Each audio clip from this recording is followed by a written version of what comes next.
Այս տարի կառավարության քննարկման են ներկայացվել Հայաստանի Հանրապետության էլեկտրաէներգետիկական համակարգի էլեկտրաէներգիայի շուկայի ազատականացման եւ միջպետական առևտրի զարգացման միջոցառումների ծրագիր ժամանակացույցը, որով նախատեսվում է անցում կատարել շուկայի նոր ազատական մոդելի, որի նպատակն է ավելի արդյունավետ դարձնել ներքին շուկան եւ խթանել էլեկտրաէներգիայի արտահանումը։ Միաժամանակ ներկայացվել են նաև էներգետիկայի մասին, լիցենզավորման մասին եւ պետական դուրքի մասին օրենքներում փոփոխությունների փաթեթը, որը կոչված է իրականացնելու արդեն այս նոր շուկայի ազատական մոդելի անցման օրենսդրական հիմքերի ընդունումը։ Միաժամանակ մշակվել է Հայաստանի Հանրապետության հայկական ատոմային էլեկտրակայան Փակ բաժնետիրական ընկերության առաջին էներգաբլոկի շահագործումից հանելու օրենքի նախագիծը, ուզում եմ այստեղ ճշտում մտցնել, որ սա առաջին էներգաբլոկն է, որը չի շահագործվում եւ երկրորդ էներգաբլոկի համար ներկայացվել է արդեն շահագործման ժամկետի երկարաձգման ներդրումային պլանի հաստատման եւ դրանից բխող միջոցառումների իրականացման մասին կառավարության որոշման նախագիծը։ Սա եւս մեկ որոշման նախագիծ է, որը հստակեցում է մտցնում արդեն ներդրումային ծրագրի մեջ, որը փոփոխության է ենթարկվել հետազոտությունների առաջի փուլի արդյունքում։ Մենք այստեղ իրականացրել ենք երկու պլանային վերանորոգում, երկրորդը ավարտվեց այս տարի հուլիսի սկզբին եւ ամեն ինչ այս երկարաձգման ծրագրում ընթանում է ըստ ժամանակացույցի եւ նույնիսկ հույսեր ունենք, որ ժամանակացույցից առաջ կընկնենք այս գործում այս տարի։ Միաժամանակ մշակվել է Հայաստանի Հանրապետության ռադիոակտիվ թափոնների եւ աշխատած միջուկային վառելիքի անվտանգ կառավարման ռազմավարությունը հաստատելու մասին կառավարության արձանագրային որոշման նախագիծը։ Սա եւս ներկայացվել է կառավարության քննարկման եւ ընդունումից հետո կներկայացվի ավելի մանրամասը ձեր բոլորի ուշադրությանը։ Միաժամանակ բավականին լայն աշխատանք է տարվել այս վերջին կիսամյակում չգազաֆիկացված համայնքների համար էներգամատակարարման այլընտրանքներ փնտրելու եւ դրանց ծախսերի հաշվարկման գործում արդեն ունենք հստակ պատկերացում բոլոր 280 այն չգազաֆիկացված համայնքներում արևային ջրատաքացուցիչներ, արևային եւ ֆոտովոլտային վահանակներ տեղադրելու համար ինչքան գումար է անհրաժեշտ, համեմատել ենք դրանք այդ գումարները գազաֆիկացման համար պահանջվող գումարների հետ եւ ներկա պահին բանակցում ենք դոնորների հետ, կառավարության հետ, մի շարք այլ ֆինանսական կառույցների հետ, որպեսզի ճիշտ եւ արդյունավետ ֆինանսական կարելի ասել գործիք ներդնել, որպեսզի այս ամբողջ չգազաֆիկացված համայնքների տաք ջրամատակարարման հարցը կարգավորել եւ ստեղծվել է արդեն վարչապետի կողմից վարչապետի հանձնարարականով միջգերատեսչական աշխատանքային խումբ, որի նպատակն է լինելու նաև ոչ միայն հելիոֆիկացման ծրագրի առաջ տանելը, այլ նաև ուսումնասիրել ջեռուցման համար պելետային վառարաններով լուծումներ առաջարկելը այս չգազաֆիկացված համայնքներում։ 280-ը։ Եվ այդ բոլոր համայնքների համար, եթե ուզում եք ավելի մանրամասն թվեր կարող եմ ձեզ ներկայացնել, 280 համայնք, 36970 տնտեսություն եւ 136864 բնակչություն։ Եվ ընդհանուր ներդրումը օրինակ գազաֆիկացման համար մոտ 39 միլիարդ դրամ, արևային ջրատաքացուցիչների համար 15 միլիարդ դրամ եւ արևային ֆոտովոլտային համակարգեր, որպեսզի ամեն տանը 1 կիլովատ տեղադրելու համար մոտ 20 միլիարդ դրամ։ Այսինքն գազաֆիկացման համար պահանջվող գումարով մենք կարող ենք ամեն ընտանիքին տրամադրել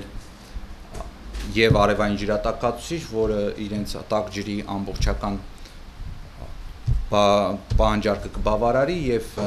ֆոտովոլտային վահանակներ, որը կապահովի իրենց հոսանքի ծախսի ինքնաբավությունը։ Եվ Բյուջեն բավականին մեծ է եւ ներկա պահին քննարկվում են տարբեր ֆինանսական մոդելներ այս ծրագիրը իրականացնելու համար։ Առաջնահերթորեն ծրագիրը իրականացվելու է միանշանակ սահմանամերձ համայնքներում գտնվող չգազաֆիկացված գյուղերում, որոնց թիվը այդքան մեծ չէ, բայց առաջնահերթություն դրանց միանշանակ տրվելու է։ Միաժամանակ կուզեի նաև ձեզ ներկայացնել վերականգնող էներգետիկայի ոլորտում մեր հաջողություններին։ Ներկա պահին ունենք 109 փոքր արևային ֆոտովոլտային համակարգեր, որոնք տեղադրված են տարբեր թե ֆիզիկական, թե իրավաբանական անձանց տանիքներում, գումարային հզորությունը արդեն 1 մեգավատ է, եւ այս ամենը եղել է մոտավորապես կես տարվա ընթացքում, եւ այս ոլորտի աճը մենք տեսնում ենք երկրաչափական պրոգրեսիայով, եւ այս 6 ամսվա փորձը մեզ ցույց է տալիս, որ մեր բոլոր կանխատեսումները այս ոլորտի նկատմամբ ոչ միայն արդարանում են, այլ նաեւ մենք ռեալ շատ ավելի առաջանցիկ տեմպերով կարող ենք այս ոլորտի զարգացումը տեսնել։ Նաև տրամադրել է հանրային ծառայությունների կարգավոր հանձնաժողովը 11 լիցենզիա համակարգային կայաններ կառուցելու համար, գումարային հզորությունը 10 մեգավատ, եւ այս տարի անցած տարի նոյեմբերի 16-ին հիշում եք հանրային ծառայությունների կարգավոր հանձնաժողովը սահմանեց սակագին 42.6 դրամ արևային կայանների համար, եւ չանցավ կես տարի, որ բոլոր դիմումները այդ 10 մեգավատ մենք առաջարկեցինք, որպեսզի սահմանվի կվոտա, քանի որ այդ սակագինը համեմատաբար բարձր սակագին է, եւ մենք ցանկանայինք արևային էներգետիկայի զարգացումը միանշանակ տեսնել ավելի ցածր սակագնով, հետեւաբար սահմանվեց կվոտա 10 մեգավատ, որը շատ արագ լրացվեց։ Ներկա պահին ուսումնասիրվում է այս փորձը, արդեն կառուցման փուլում են կայաններից մի քանիսը, շատ հույս ունենք 1-2 ամսվա ընթացքում ձեզ բոլորիդ կհրավիրենք այդ կայանների բացման արարողություններին, եւ արդեն այդ կայանների կառուցման փորձ ուսումնասիրելով, ռեալ ֆինանսատնտեսական վերլուծություն անելով, մենք կառաջարկենք հանրային ծառայությունների կարգավոր հանձնաժողովին հաջորդ քայլերը այս ոլորտի նկատմամբ, միգուցե երկրորդ փուլով լիցենզիաներ տրամադրվեն ավելի նվազ սակագնով, բայց այդ ամեն ինչը ռեալ կիրականացվի խորը եւ համապարփակ ուսումնասիրություններից հետո։ Միաժամանակ տեղյակ եք, որ արդեն Հայաստանում ունենք տեղական արևային վահանակների արտադրություն եւ ունենք մի քանի այլ ներդրումային ծրագրեր, որոնք նպատակ ունեն այստեղ արտադրություն կազմակերպել։ Արտադրությունը մենք հիմա շուկայի ուսումնասիրությունն այս կատարում ենք եւ տեսնում ենք, որ տեղական արտադրողի գները ոչ միայն մրցունակ են, այլ նաեւ որոշ չափով ավելի քիչ են, քան ներկրվող արևային վահանակներով համակարգերի առաջարկը։ Այսինքն մենք ռեալ տեղական արտադրությամբ կարող ենք ավելի մատչելիացնել այս տեխնոլոգիաների կիրառումը Հայաստանում եւ այդ հավելյալ արժեքը, որ այդ արտադրության համար գոյանում է, միանշանակ թողնել Հայաստանի Հանրապետությունը։ Մենք նաեւ տեղյակ եք, որ հայտարարել ենք մրցույթ 55 մեգավատ արևային կայանի համար, այդ մրցույթի նախավորակավորման փուլը ավարտված է, մենք 20 դիմում ունեցանք, որը եւ նախավորակարգման փուլը անցան 10 կազմակերպությունների անունները մենք հրապարակել ենք եւ կարող եք տեսնել եւ ինքներդ համոզվել, որ մասնակցել են աշխարհահռչակ խոշորագույն ընկերությունները այս մրցույթին եւ մեզ համար շատ դրական հաջողություններ, որ մենք կարողացանք հետաքրքրություն առաջացնել նման գիգանտ ընկերությունների շրջանակում, որպեսզի գան 55 մեգավատանոց կայանի համար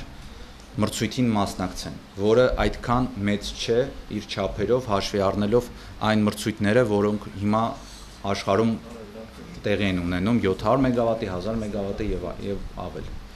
Բայց սա ցույց է տալիս, որ գործընթացը կազմակերպվել է արդյունավետ, ճիշտ սկզբունքներով, թափանցիկ եւ նաեւ ցույց է տալիս այն հավատը, որ կա մեր էներգետիկ համակարգի, կարգավորման համակարգի եւ նաեւ մեր ռեսուրսի նկատմամբ։ Մեր կանխատեսումներով մինչեւ տարովերջ մենք ունենալու ենք առնվազն 20% էլեկտրաէներգիայի արտահանման աճ եւ ներկապային աշխատում ենք այդ թիվը շատ ավելի մեծացնելու, բանակցությունների փուլում է, բայց հիմնականում դա կախված է նաեւ մեր ռեժիմներից եւ մեր սպառումից։ Այս տարի ունեցել ենք կլիմայական ոչ այդքան կարելի ասել նորմալ պայմաններ, չափազանց ցուրտ ձմեռ, չափազանց շոգ ամառ, էլեկտրաէներգիայի սպառումը աճել է դրա արդյունքում, ունենք նոր պայմանագիր էլեկտրաէներգիայի փոխոսկեր իրականացնելու Վրաստանի հետ, այդ փոխոսկերը շատ արդյունավետ կերպով իրականացվում են արդեն, մենք արտահանեցինք էլեկտրաէներգիա փետրվար, մարտ, ապրիլ ամիսներին, ներմուծեցինք մայիս, հունիս, հուլիս ամիսներին եւ ներկապահին քննարկվում են արդեն ապագա ծավալները, արդեն համապատասխան պայմանագրեր կնքվել են եւ մինչեւ տարովերջ կրկնապատկվելու են փոխոսկերի քանակը։ Այսինքն մենք Վրաստան արտահանում ենք այն ժամանակ, երբ որ մենք ունենք էլեկտրաէներգիայի ավելցուկ, երբ որ հնարավորություն ունենք մենք Հրազդանի ջեկի 5 բլոկը անջատելով միացնելով Հրազդանի 5-րդ բլոկը, որը շատ ավելի արդյունավետ է եւ սակագինը շատ ավելի մատչելի է, եւ կարողանում ենք դա անել, քանի որ ունենում ենք հավելյալ սպառում Վրաստանի ուղղությամբ, քանի որ մինիմալ աշխատանքային հզորությունը Հրազդանի 5-րդ բլոկի շատ ավելի բարձր է, քան Հրազդանի 5 բլոկի, եւ այս հավելյալ սպառումը, որ մենք կարողանում ենք ապահովել Վրաստանի ուղղությամբ, թույլ է տալիս մեզ 5 բլոկը անջատել եւ նորը միացնել, եւ այս տարի դրա արդյունքում կարողացել ենք փետրվար, մարտ, ապրիլ ամիսներին էլեկտրաէներգիայի արտահանումը ավելացնել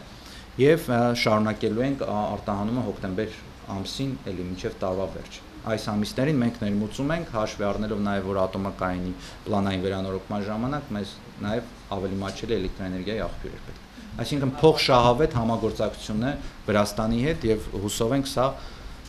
շարունակական կլինի եւ սա շատ լավ նախապատրաստական աշխատանք է հանդիսանում հետագայում, երբ որ նոր գծերը կառուցվեն, ավելի լայն ծավալի առևտուր իրականացնելու համար։ Այո։ Նախորդ տարի համարյա չկար։ Նախորդ տարի արտահանում Վրաստան չի եղել, 0 եղել, եւ այս տարի իրականացվել է մոտ 116 միլիոնի ներմուծում է արտահանում է իրականացվել, մոտ գրեթե այդքան էլ ներմուծում, բայց այդ համագործակցությունը շարունակվելու է մինչև տարվա վերջ եւ հուսով ենք նաեւ հաջորդ տարի։ Դա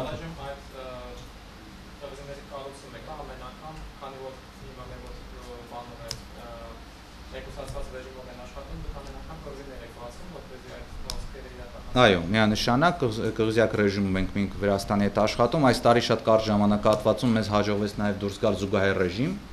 Վրաստանի հետ, բայց տևեց դա մի քանի օր, բայց հիմնականում աշխատում ենք կղզյակ ռեժիմում, այո։